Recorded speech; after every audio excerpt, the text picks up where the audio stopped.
تعلم على العلماء حتى تعرف الإسلام صحيحا. إن الحمد لله نحمده ونستعينه ونستغفره ونعوذ بالله من شرور أنفسنا ومن سيئات أعمالنا من يهده الله فلا مضل له ومن يضلل فلا هادي له وأشهد أن لا إله إلا الله وحده لا شريك له وأشهد أن محمدا عبده ورسوله صلى الله عليه وعلى آله وأصحابه وسلم تسليما كثيرا أما بعد. Gjithë lavdia i takon vetëm Allahut, ata e lavdrojmë dhe i shprehim lavdi, prej tij kërkojmë ndihmë dhe prej tij kërkojmë falje. Kërkojmë mbrojtje tek Allahu nga e keqja e vetes sonë dhe nga të këqijat e veprave tona. Ka udhëzon Allahu, s'ka kush e devijon, dhe ka devijon Allahu, s'ka kush e udhëzon. Dëshmoj se nuk ka të adhuruar të drejtë përveç Allahut një, i cili nuk ka ortak dhe nuk ka rival. Dhe dëshmoj se Muhamedi është rob dhe i dërguar i tij. Selavatet dhe selamet e shumta të Allahut qofshin për të, për familjen e tij dhe të gjithë shokët e tij, si dhe të gjithë ata që e ndjekin udhën e tyre deri në ditën e gjykimit.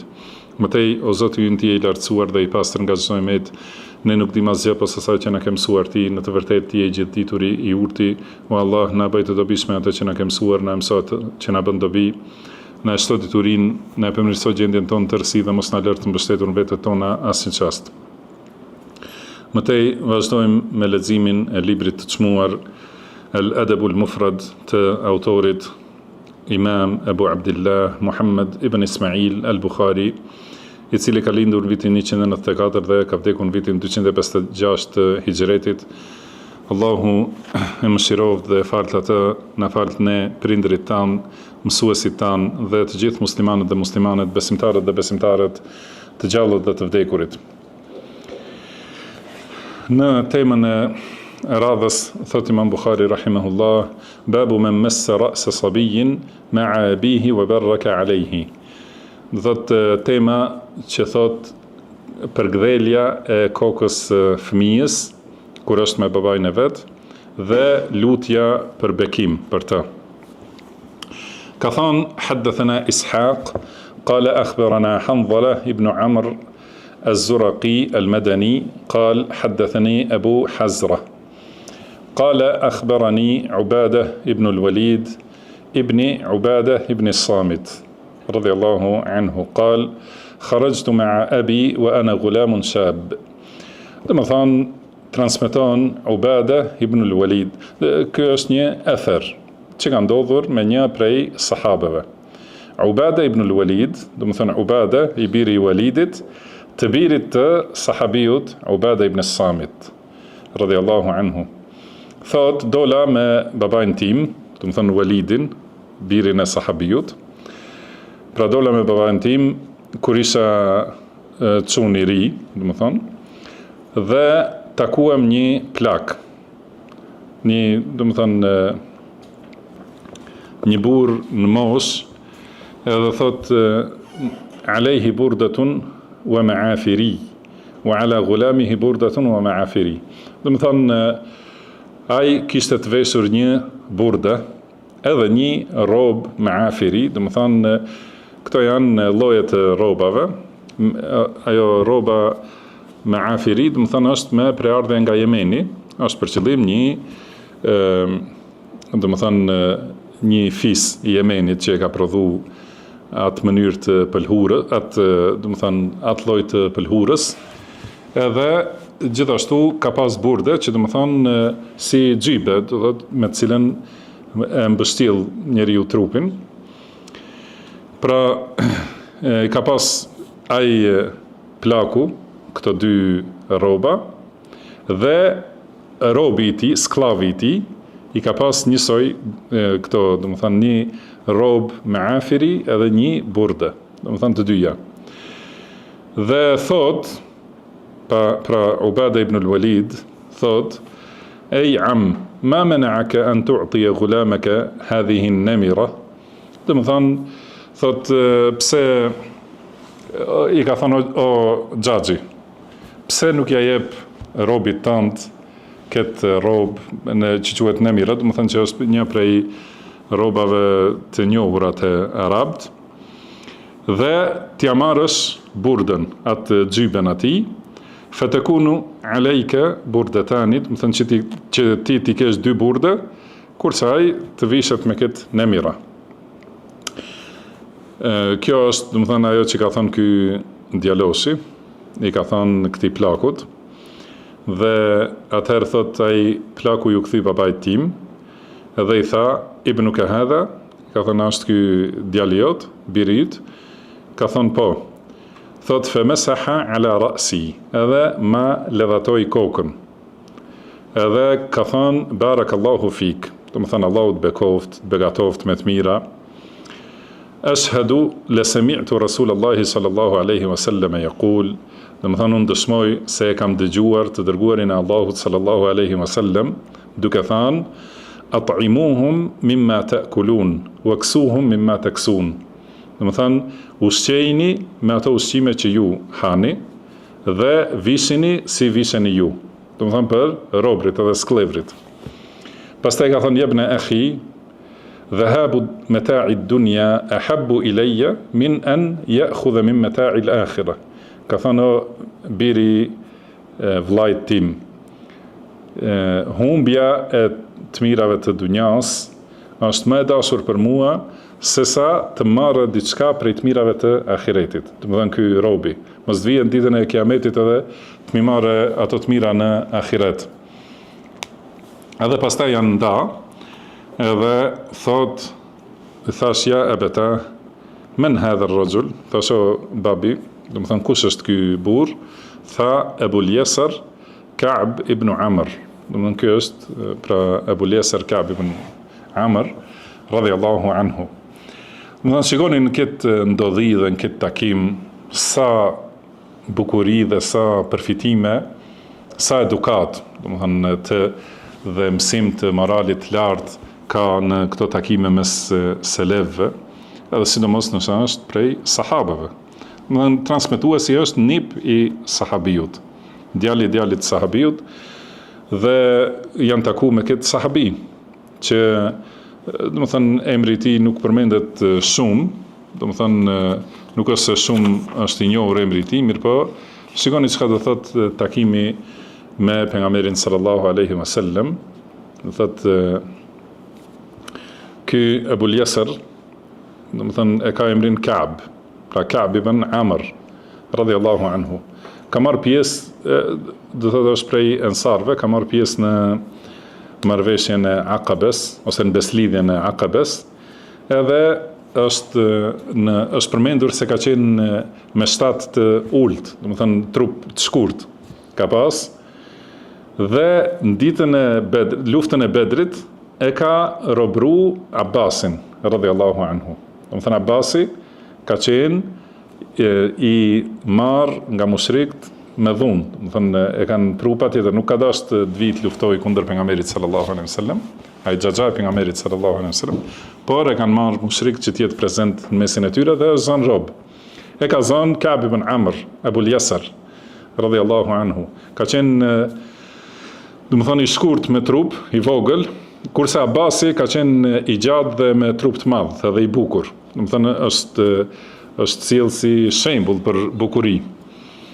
Dhe që do më thonë më i fort, edhe ka thonë pejgamberi sallallahu alaihi wasallam, shikoni, do më thonë këtu një njeri prej ensarve, prej banorëve të Medinës, që rishtas do më thonë e ka njoftu pejgamberi sallallahu alaihi wasallam. Ai e ka zënë rob xhaxhain e pejgamberit sallallahu alaihi wasallam, ka thonë pejgamberi sallallahu alaihi wasallam, laqad a'anaka alayhi malakun karim. Do më thonë të ka ndihmu një meleke, do më thonë një melek i fisnik, do më thonë të ka ndihmu një melek për mposhtjen e Abbasit, do më thonë që ka qenë i madh dhe i fuqishëm. Dhe gjithashtu ky është ai që e ka rrezu flamurin e mushrikëve, do më thënë luftën e Bedrit. Ky sahabi radhiyallahu anhu, do më thënë e ka marrë edukatën te i dërguari i Allahut sallallahu alaihi wasallam. Edhe ky djalë i ri i ka thonë, është çudit kur e ka pa zotrin dhe sklavin të veshur njësoj. Do të thënë nuk ka pas dallim, që nëse nuk i kishte njoft dikush, nuk do të kishte vërejt dallim mes tyre në status. Do thotë por kanë qenë në dukje të barabartë. Edhe është çudit, do të thonë ajo që është e zakonte njerëzit, është që duhet me pas dallim. Edhe i ka thonë, pse nuk e vesh këtë kështu, ti të vishesh kështu. I ka thonë, pra, do të thënë përpara përgjigjes, gjithashtu tregohet morali i lartë. Pra ky çun i vogël e ka bërë këtë pyetje, edhe i është drejtuar një herë babait. I ka thënë, është biri jot ky, është djali jot, ka thënë po. Atëherë e ka limu në kokë, e ka përkdhel, edhe i ka thënë barakallahu fik, do të thënë lutje e bukur që kuptohet se është shkak për përmirësimin e shoqërisë edhe për përmirësimin e rinisë. Do të thënë qëllimi i muslimanëve është që i secilit musliman, do të thënë është që gjeneratat e ardhshme të jenë më të mira. Edhe për këtë lutemi për rinin ton, që Allah t'i përmirësoj, edhe për fëmijët tanë, Allah t'i përmirësoj dhe t'u jap edukat të plot dhe t'u jap bereqet dhe bekime për secilin, do të thënë prej fëmijëve tanë dhe fëmijëve të gjithë muslimanëve.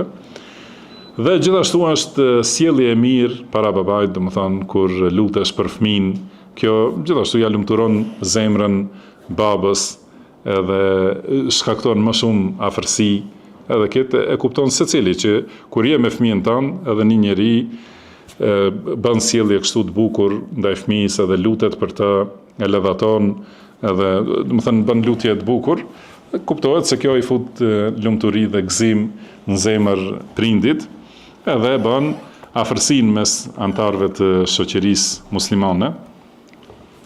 Dhe tema pse është sjell, do të thënë ky ether, është ky qëllimi, do të thënë që tregohet morali i selefëve, edhe si duhet të jenë muslimanët në lidhje edhe me fëmijët kur janë bashkë me prindët e tyre.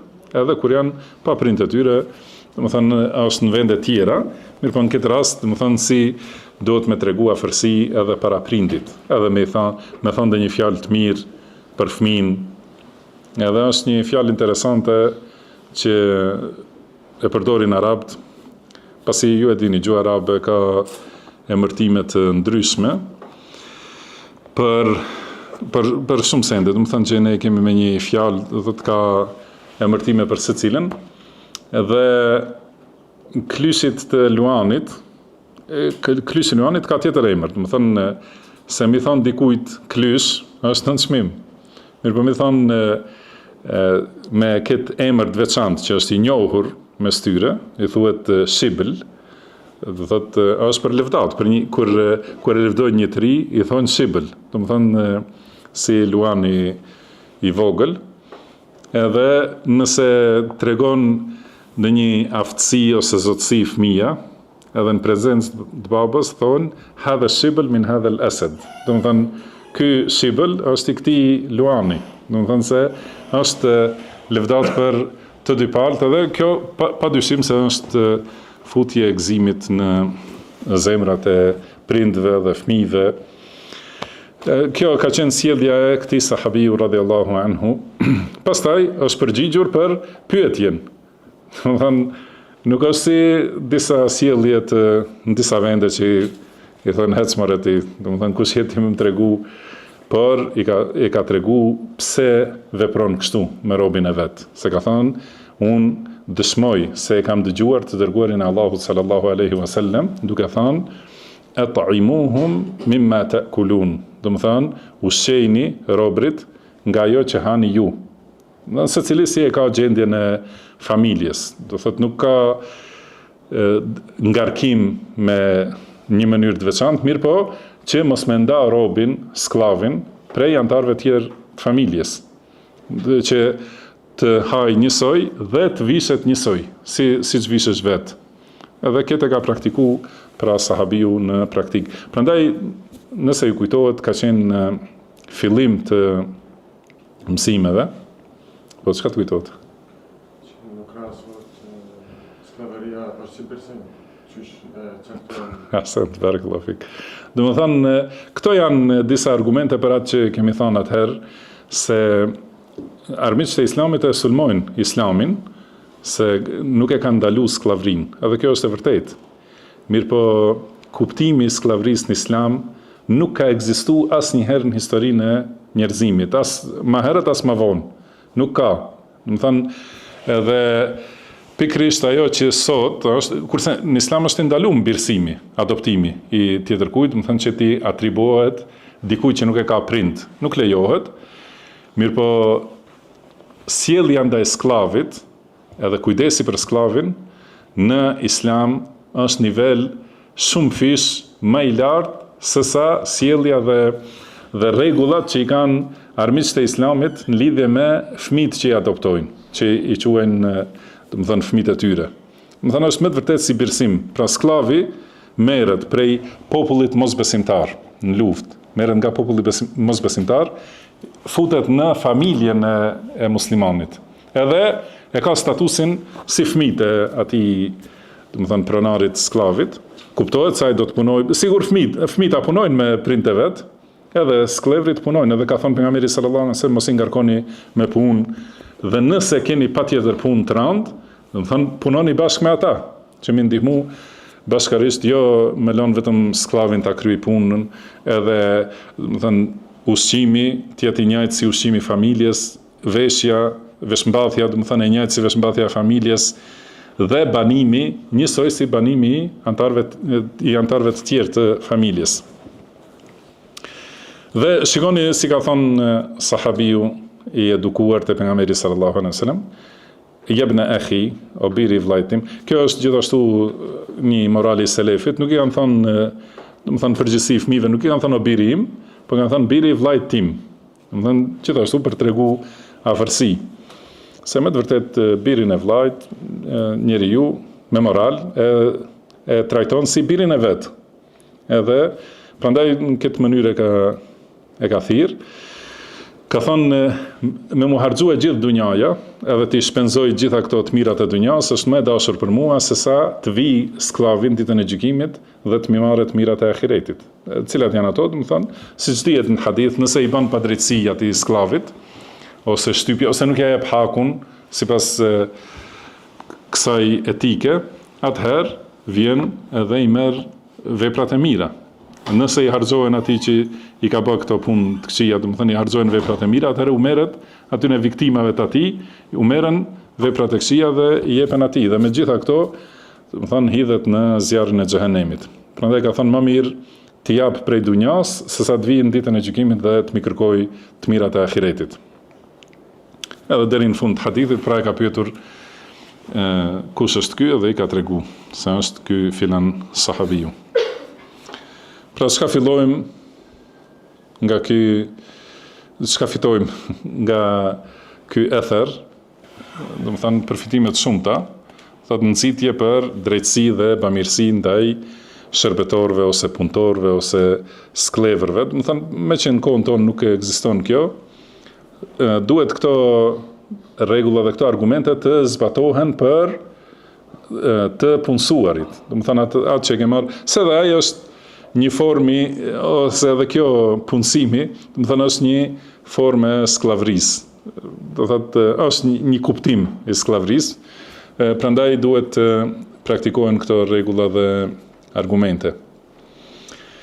Dhe shikoni gjithashtu, do të thënë shoqërimi i fëmijëve në takime me njerëz të mençur ose në mexhlise të diturisë është prej rrugës së selefit, do të thënë me marr djemt që të mësojnë prej burnisë burrave, prej mençurisë njerëzve të mençur, prej mësimeve të fesë.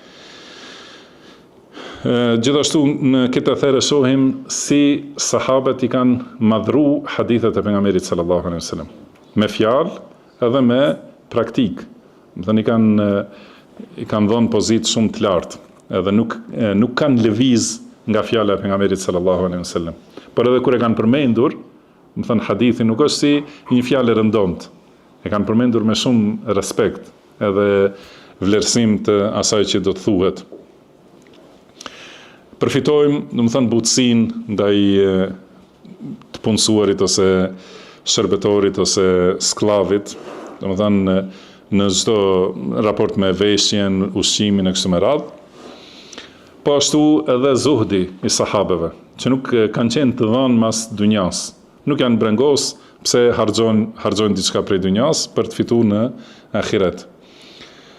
Dhe gjithashtu përfitojmë se janë friksu dhe janë ruajtur shumë nga padrejtësia.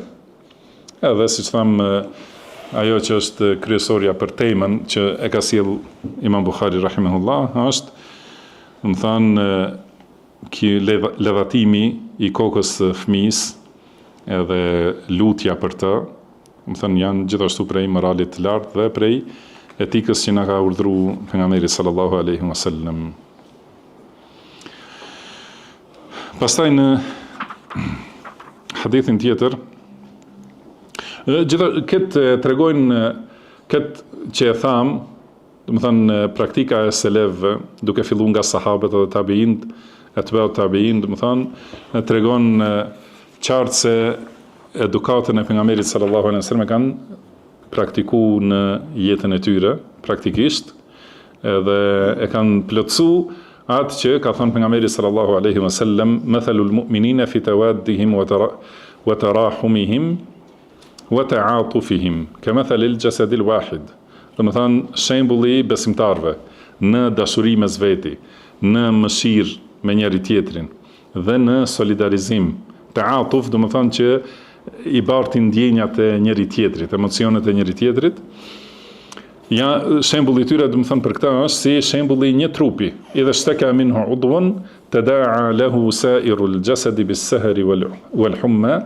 Do të thënë kur ankohet në një trup një pjesë rënkon, do të thënë, ose ka dhimbje një pjesë, i gjithë trupi solidarizohet me ta, i përgjigjet asaj pjese, edhe nuk flen, asnjë pjesë tjetër e trupit nuk flen, do të thënë, edhe ka zjarmi i gjithë trupi për dhimbjen në një pjesë.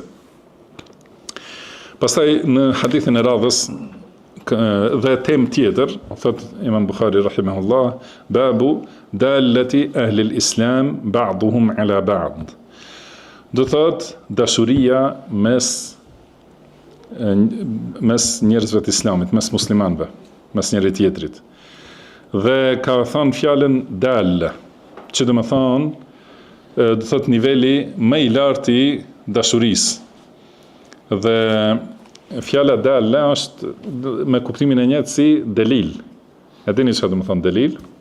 Argument, do të thonë, kjo sjellja dhe afërsia e muslimanëve, që është argument i fuqishëm për dashurinë mes tyre. Do të thonë është për qëllim ajo argumentet e fuqishme të dashurisë mes muslimanëve. Pra thot Imam Buhari rahimahullah, haddathana Abda, qala haddathana Baqiya, قال حدثنا محمد بن زياد قال أدركت السلف وإنهم لا يكونون في المنزل الواحد بأهاليهم. Shikoni, thot Muhammad ibn Ziyad al-Alhani, Abu Sufjan al-Himsi, është tabi'i, edhe është, do të thënë, transmetuesi besueshëm.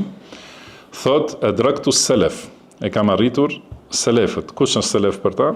Do të thonë, vetëm sahabët e pejgamberit sallallahu alaihi wasallam. Thot wa innahum la yakununa fil manzil al wahid bi ahalihim. Do të thonë, ata kanë jetuar në një shtëpi me familjet e tyre. Fa rubbama nazala ala ba'dihim ad-dayf, ose në një lagje. Do të thonë menzil ose dar, do të thonë lagja që i ka shtëpitë ngjitura me njëri tjetrin. Edhe në secilën shtëpi kanë, do të thënë, ka jetu secili prej sahabeve me familjen e vet. Dhe ka ndodhur që i ka ardhur njërit prej tyre, i ka ardhur musafir. Do të thënë, i ka ardhur një musafir në shtëpi. Edhe thot fa rubbama nazala ala ba'dihim ad-dayf wa qidru ahadihim ala an-nar. Do të thënë, ka ndodhur që dikujt i ka ardhur musafiri, kurse tjetri e ka pas kusin ose tenxherën në zjarr, duke e përgatitur ushqimin e tij. Thot, atëherë ka ardhur ai njeriu i musafirit, do të thënë që i ka ardhur musafiri, ka ardhur, e ka marrë atë kusin, edhe gjellën ose ushqimin, dhe e ka shku, do të thënë, që t'i jape musafirit vet. Dhe thot, fa yafqidu al-qidra sahibuha. Pastaj kur ka ardhur për shembull i zoti i shtëpisë, nuk e ka gjetë kusin duke u përgatitur ushqimi, edhe ka pyet kush e ka marr, edhe i kanë thonë filani, sepse ka musafir. Edhe atëherë ka thonë ai zoti i shtëpisë, barakallahu lakum fiha. Do thotë ka ardhur ai, nuk e ka gjetë kusin. Dhe ka pyetur kush e ka marrë. Thotë ai njeriu i musafirit ose nikoqiri i musafirit ka thonë unë e kam marrë sepse kemi musafir. Edhe thotë ai i zoti i kusis ka thonë barakallahu lakum fiha. Do të thonë Allahu ju begatoft në të, pra ja ushtoft bereqetin në këtë kusi. Au kalimatan nahwaha, ose një fjalë të tillë. Edhe thot Beqia, vazhdon, wa qala Muhammad, ka thënë Muhammad, do të thonë Muhammad ibn Ziyad, wal khubzu idha khabazu mithlu dhalik. Edhe gjithashtu bukën, kur e kanë pjekur, njësoj. Wa laysa bainahum illa judurul qasab. Edhe nuk kanë pasur mes tyre tjetër vetë se muret të kallamit. A dini çka kallam? Do të thonë, çish? Po, do të thonë si kasht. I kanë mur prej kashte. Edhe thot Beqia wa adraktu ana dhalik. Gjithashtu edhe do të thonë etbau tabiin, thot edhe unë kam arritur këta, te tabiinat. Pra edhe tabiinët e kanë arritur te sahabët edhe etbau tabiin e kanë pakjet te tabiinët. Do të thonë kjo është pra qëllimi është se kanë qenë vëllezër pa teklif, do të thonë mes veti. Nuk kanë pas pengesa. Do të thonë kanë qenë, kjo është dalë, do të thonë argumenti i dashurisë së vërtet mes tyre. Se nuk janë ngushtuar mi tregu, do të thonë se më ka ardhur musafir, edhe ai tjetri më njëherë mu paraqiti gatshëm me dhënë ushqimin e tjera. Do të thotë kur ai nikoqiri i musafirit nuk ka pas, do të thonë me çka me nderu musafirin, nuk ka pas ngushtim për ta, se i ka pas koshit, fqinjët, do të thonë i ka pas si me qenë aj. Do të thonë kjo është, pra kështu tregohet vllaznillaku i vërtet, si kanë përmendur te selefët, cili është vllai jot, kanë thënë ai i cili merr prej xhepit tënd si prej xhepit vet. Do të thonë ai është vlla me të vërtetë, që nuk ka pengesa për të ti. Në kjo është vllai vërtet. Nuk kanë thënë ai që t'jep, po ai që është i lirë me, për shembull, vjen, si kanë thënë, si kanë bërë sahabët, kanë shku te shtëpia, i ka thënë gruaja nuk është burri këtu, kanë thënë tregom ku e ka, ku i marr parët. Edhe kanë shku, kanë marrë prej aty sa i është nevojit. Edhe nuk kanë mendu se mundet me pas keq kuptim ose ngushtim ose diçka të tillë. Do të thënë, ky është me të vërtet argument i dashurisë së vërtet. Nuk ka pas pengesa dhe nuk ka pas do të thonë ngushtim ose keq kuptim mes njëri tjetrit. Edhe nga ky ather gjithashtu e kuptojmë vlerën e selefit dhe se ata kuptohet se janë më të mirë se gjenerata tjera, edhe si janë ndihmu mes njëri tjetrit. Shihet cili është argumenti i afërsisë mes muslimanëve, me të vërtetë, cili është argumenti. Do të thonë kur askush nuk rrin në shtëpinë e vet, edhe që të brengoset ose të thyet zemra se i ka ardhur musafiri ose i ka ardhur ndonjë nevojë që duhet ta kryej edhe nuk ka, do të thënë, si është në shoqërinë tonë, nuk ka guxim dikush që t'i tregojë vllajt vet për nevojën që e ka. Do thotë kjo është dobësimi i lidhjes së shoqërisë. Kjo nuk është argument për dashuri të vërtetë. Kur është çdo gjë, do të thënë, ndame, pa problem, do të thënë i tregon se më duhet kjo, se më duhet ajo, se edhe derivon ka qenë në shoqëritë tona, sidomos në për fshatra, do të thënë, që kanë qenë ngjashëm me këta. E po me kalimin e kohës, kjo më shumë dobësohet edhe më shumë e më shumë. Mirë. Edhe shikoni, do thotë, vjen në shtëpi, thu kush më mor darkën, edhe thotë kush unë e mora se ka musafir. Thotë barakallahu leke fiha, do të thënë Allah ta shtoft bereqetin në darkën tënde. Këtu në lidhje me musafirin është edhe tema tjetër. thot babu ikrami dhajfi wa khidmetihi iyahu bi nafsihi. Dhe më thonë, tema tjetër, pra thot Imam Bukhari, nderimi i musafirit, edhe shërbimi i vetës, dhe më thonë. Ka thonë, حدثنا مسدد قال حدثنا عبد الله بن داود عن فضيل بن غزوان عن أبي حازم عن أبي هريرة رضي الله عنه أن رجلا أتى النبي صلى الله عليه وسلم. Thot, pra me këtë zinxhir transmeton nga Abu Huraira radhiyallahu anhu, i cili thot se një njeri erdhi te pejgamberi sallallahu alaihi wasallam. Dhe kanë tjetër transmetim se ky njeri është, kush është? Abu Huraira radhiyallahu anhu. Do të thonë se është përmendur që ka thonë më lodhi te më raskapiti uria. Edhe desha me shku, do të thonë musafir te pejgamberi sallallahu alaihi wasallam. Edhe atëherë thot fab'atha ila nisaihi faqulna ma ma'ana illa al-ma. Do të thonë pejgamberi sallallahu alaihi wasallam i ka pyet gratë veta, ato kanë thonë kemi vetëm ujë. Do të thonë nuk kanë pas në shtëpi asgjë për të ngrënë, përveç ujit për të pi. Atëherë pejgamberi sallallahu alaihi wasallam ka thënë men yadummu au yudifu hadha. Ka thënë kush e merr ose do të thonë kush e mikpret kët musafir. Edhe është ngrit një njeri prej ensarve, ka thënë unë.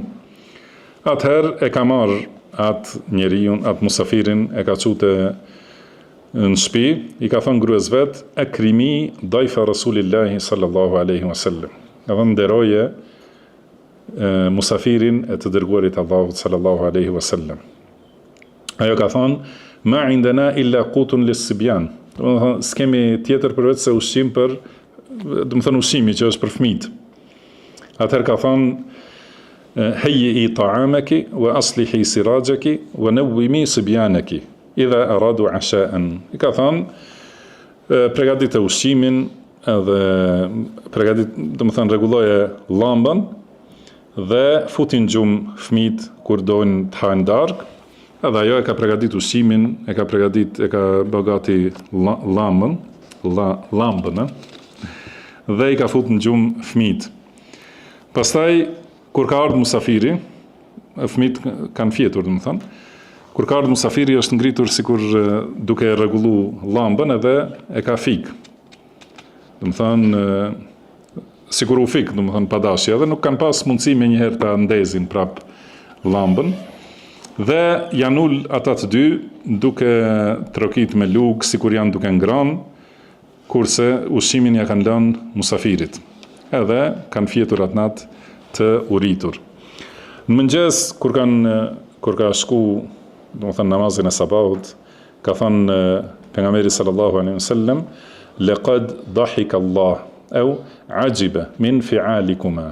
Do të thënë Allahu qeshi ose u mahnit, i pëlqeu, do të thënë veprimi juaj. Edhe fjala fi'al në gjuhën arabe do thotë vepër që është e mirë. Do të thënë besoj që e dini ju fi'l do thotë vepër. Mirë po fi'alukuma, do thot vepra juaj e bukur. I pëlqeu Allahu subhanahu wa ta'ala dhe qeshi me ta. Dhe ka thënë Allahu e shpalli këtë ajet. Wa yu'thiruna ala anfusihim walau kana bihim khasasa. Do të thënë ata i japin përparësi të tjerëve para vetes së tyre, edhe pse kanë nevojë të madhe për atë që duan. Wa man yuqa shuhha nafsihi fa ulaika humul muflihun.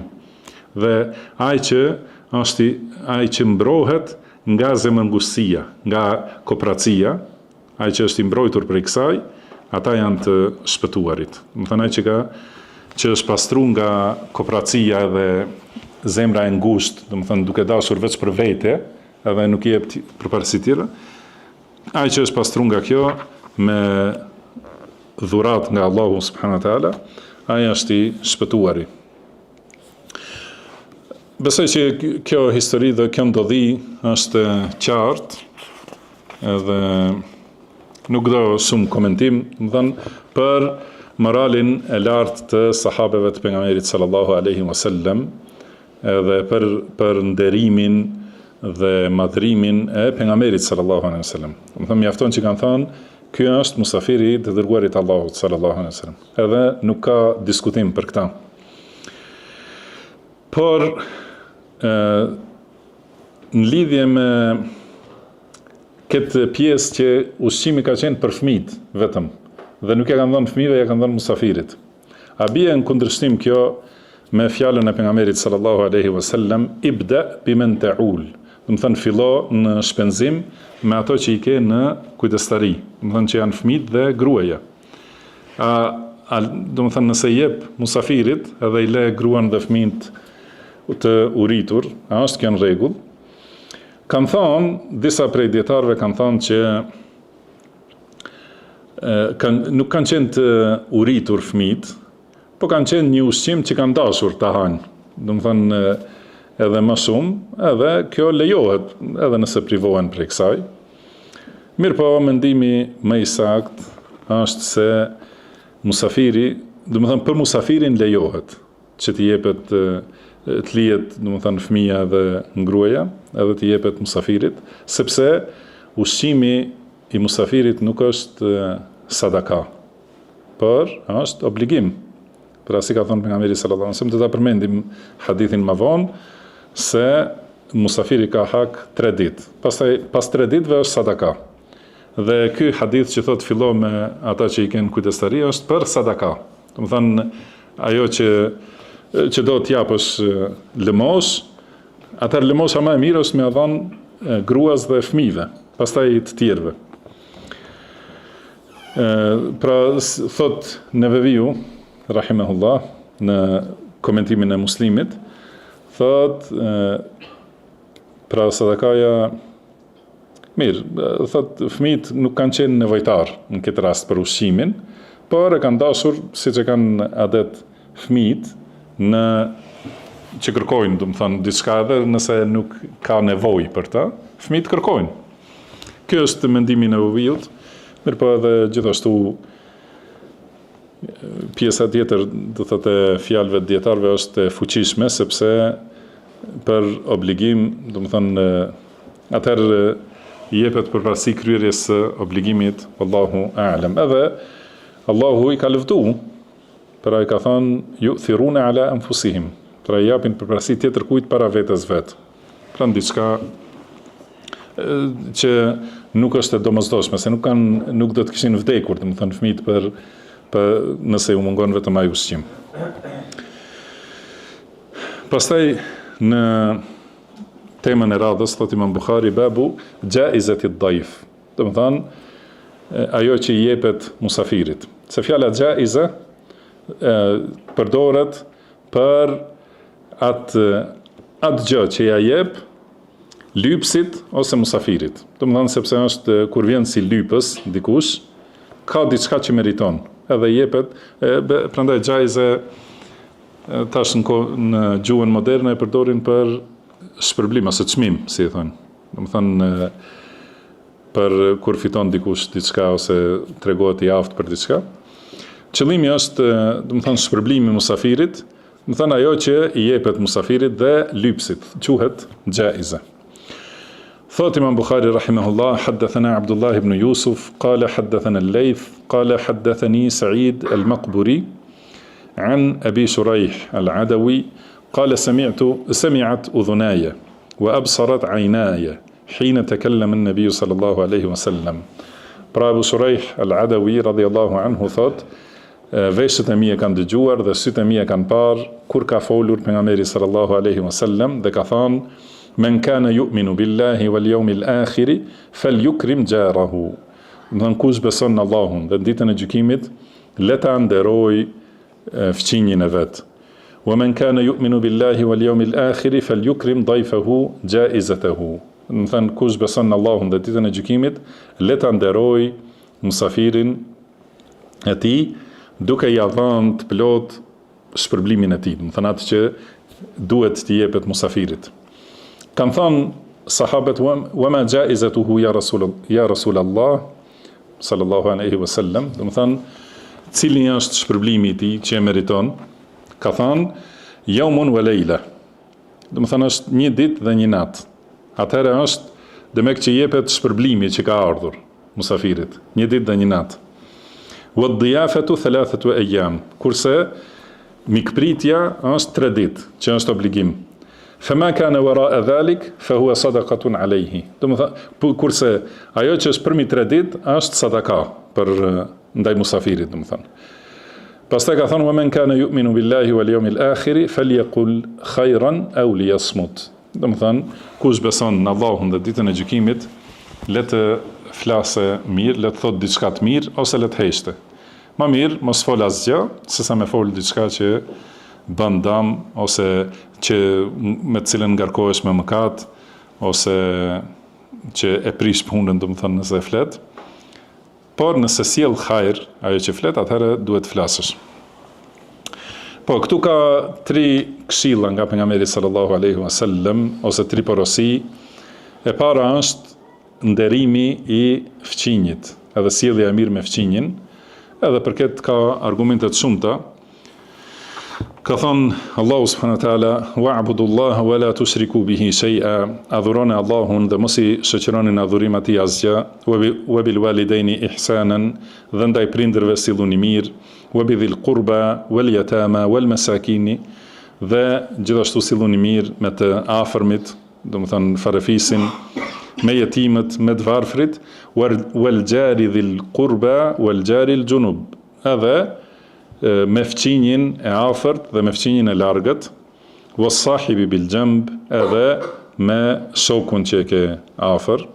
Domethënë, fqinji i afërt, kanë thënë disa prej dietarëve, është për qëllim ai që është afër me shtëpi dhe është i afërt me gjak. Domethënë, është edhe fqinj edhe farefis. Wal jari al junub, kurse fqinji i largët, domethënë ai që e ka shtëpinë afër, por nuk ke lidhje gjaku me ta, ose lidhje farefisnore.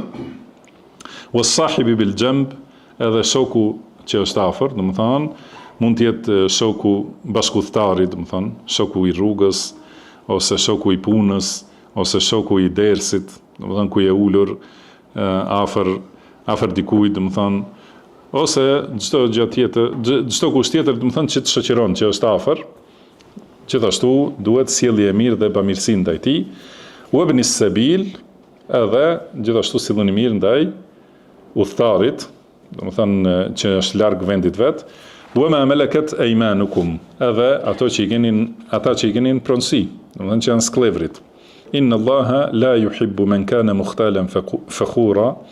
Domethënë, Allahu nuk i do ata që janë mburavec dhe mendjemdhenj. Dhe prej sunetit gjithashtu ka argumentet shumëta për nderimin e musafirit, si është ky hadith, edhe hadithet tjera.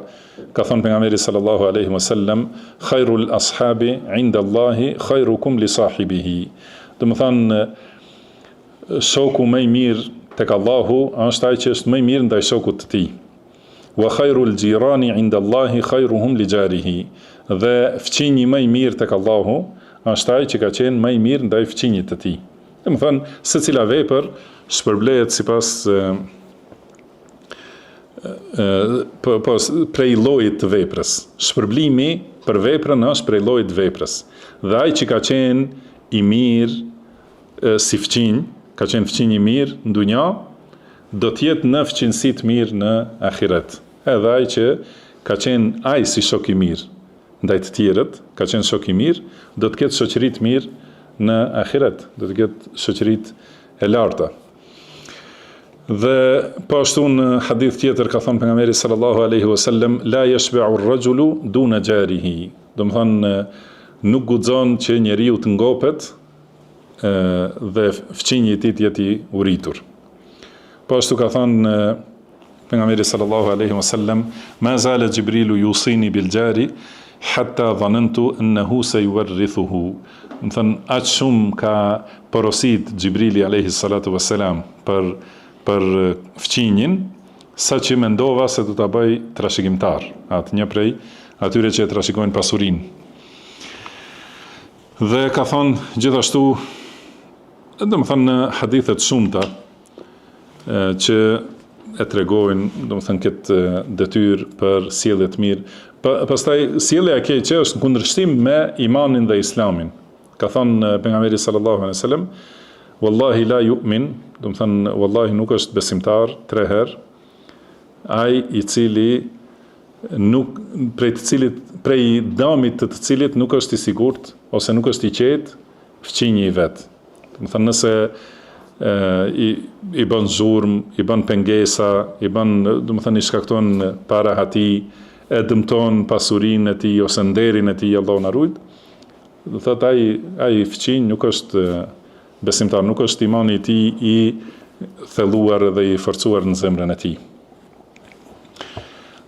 Urdhri i dytë ose porosia e dytë e pejgamberit sallallahu alaihi wasallam është që njeriu, do të thënë, të zgjedh fjalët edhe të ketë kujdes se çka flet, sepse Allahu ka thënë ma yalfidhu min qawlin illa ladayhi raqibun atid. Do të thënë çdo fjalë që e flet njeriu, mbi të ka një mbikëqyrës preciz që shkruan secilën fjalë.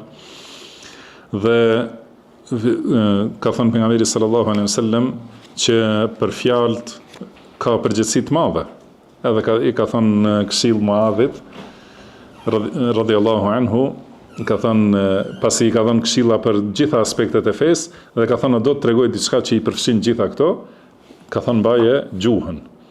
Edhe ka thënë se a ka diçka tjetër që i hedh njerëzit në zjarr për fytyrë më shumë se sa ajo që korrin me gjuhët e tyre. Dhe ka thënë innal abda la yatakallamu bil kalimati min ridwanillahi la yulqi laha balan. Do të thënë ndodh që robi flet një fjalë që nuk i kushton shumë rëndësi dhe ajo është në kënaqësinë e Allahut.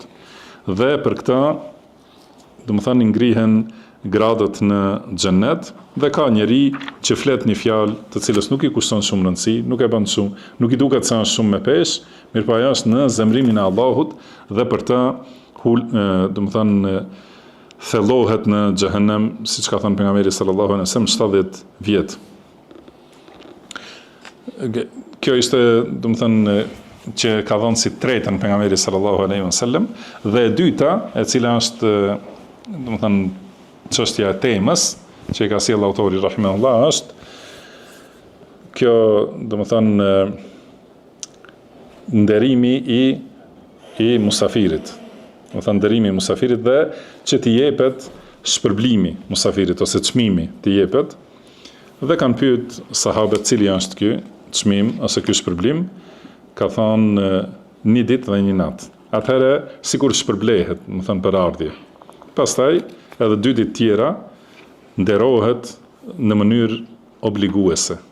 Pastaj pas ditës tretë, do të thënë nëse vazhdon të qëndrojë aty, është sadaka ndaj tij. Prandaj, do të thënë, duhet ta ketë njeriu në jetën se është duke dhënë sadaka. Dhe në temën e radhës thot bab ad-diyafatu 3 ayyam. Do të thënë mikpritja ose musafirllëku është 3 ditë.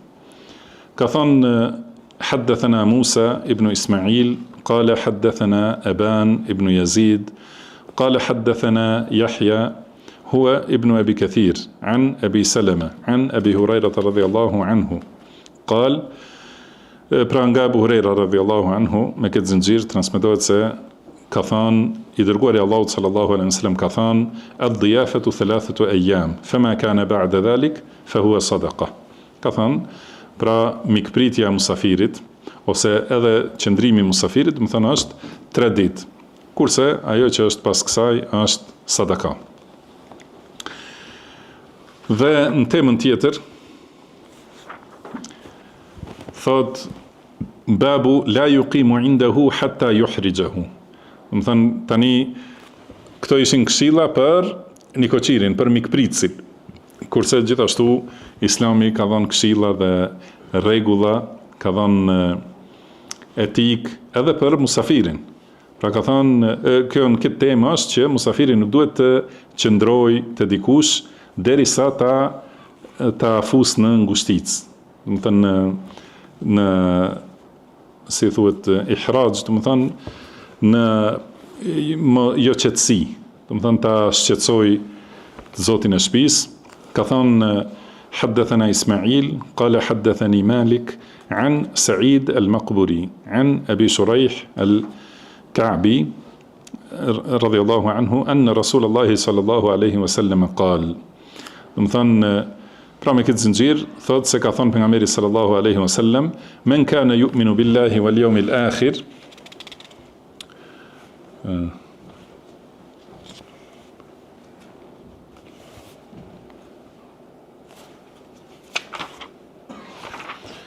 mirë thot men kana yu'minu billahi wal yawmil akhir falyaqul khayran aw liyasmut. Do të thënë kush beson në Allahun dhe ditën e gjykimit, le të thot diçka të mirë ose le të hesht. Wa man kana yu'minu billahi wal yawmil akhir falyukrim dayfahu jaizatahu yawmun wa layla. Do të thënë kush beson në Allahun dhe ditën e gjykimit, le ta nderoj atë musafirin e vet dhe le t'ja japësh shpërblimin musafirit një ditë dhe një natë. Wa dhiyafatu thalathatu ayyam, kurse musafirllëku ose mikpritja është 3 ditë. Fama ba'da dhalika fa huwa sadaqa. Dhe çka është pas kësaj është sadaka. Dhe thot wala yahillu lahu an yathwiya 'indahu hatta yuhrijahu. Dhe nuk i lejohet atij që të vazhdojë të qëndrojë te mikpritësi derisa ta fus në shqetësim ose ngushtim. Pra nuk i lejohet musafirit që të vazhdoj të qëndroj derisa, si themi ne, t'ja bëj bajat, do të thënë atë qëndrimin. Kuptohet, mikpritësi e ka obligim që ditën e parë ta nderoj shumë dhe gjithashtu të vazhdoj ta nderoj për 3 ditë. Edhe vazhdon njeriu me moral të lartë, vazhdon ta nderoj musafirin dhe llogarit këtë sadaka për hir të Allahut. Mirë po musafiri duhet të jetë i lehtë edhe mos e teproj sa që ta bëj njeriu, do të thënë, të bëhet pishman, të mërzitet, do të thënë, edhe ta prishë atë nderimin që e ka bërë, do të thënë shkakton që të prishet. Dhe do të thënë, pra kjo hatta yuhrijahu është, do të thënë që mos e fus në arabisht thuhet haraj, dhe në ngushtim edhe në shqetësim, po ka në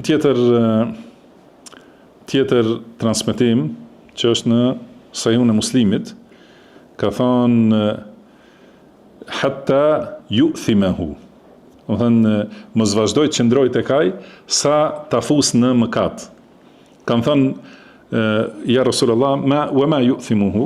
Kan thonë dërguari Allah, çka do të thonë ta fus në mëkat? Ka thonë yuqimu indahu la yajidu shay'an yaqutuhu. Do të thonë që mos vazhdoj të qëndroj tek ai, që mos ky pronar, do të thonë i zoti i shtëpisë mos di me çka ta ushqej më. Do të thonë mos ta bëj mos e fus në mëkat, thotë që të flasë, ka mundësi që flet pastaj ai nikoqiri. Edhe thot ndonjë fjalë ose bën ndonjë sjellje të keqe që ta largoj musafirin nëse e tepron. Edhe atëherë shikoni, Islami na ka eduku që mos bëhemi sebeb për prishjen e dikujt, gjithashtu. Do thënë ai që është i mirë edhe i ndershëm, që nderon, do të thonë, duhet t'i lehtësohet kjo e mira. Jo kur e sheh se është ky qenka bujar ose xhimert edhe shtrydhe deri në fund, ose kur e sheh se dikush është i butë edhe bart, do të thënë ngarkoje deri në fund. Nuk është ajo prej rrugës Islamit. Nuk lejohet, do thotë që ti për veti mos më bë mëkat, po nuk lejohet që të bëhesh shkak dikush tjetër të bëjë mëkat. Edhe ose përgojim, do të thënë edhe për përgojim. Pra duhet njeriu të ketë kujdes edhe nga ato si më thon veprime ose shfaqje të ndonjë çështje që ka mundësi mi bë të tjerë me shkaktu të tjerë të përgojojnë, të flasin keq ose të kenë mendim të keq. Atëherë edhe ti merr pjesë në mëkatin e tyre. Nuk është rrugë e shariatit që me bë të tjerë të përgojojnë.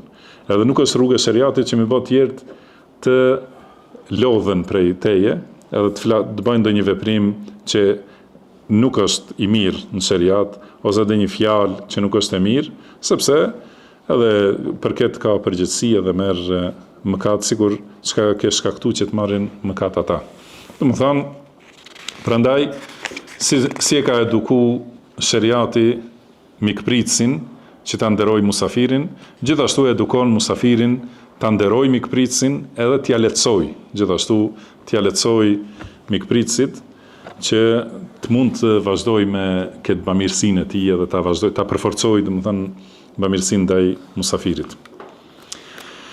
Wallahu a'lam wa sallallahu wa sallama ala abdihi wa rasulihi nabiyina Muhammad. Subhanaka Allahumma wa bihamdika ashhadu an la ilaha illa anta astaghfiruka wa atubu ilaik wa akhiru da'wana anil hamdulillahi rabbil alamin.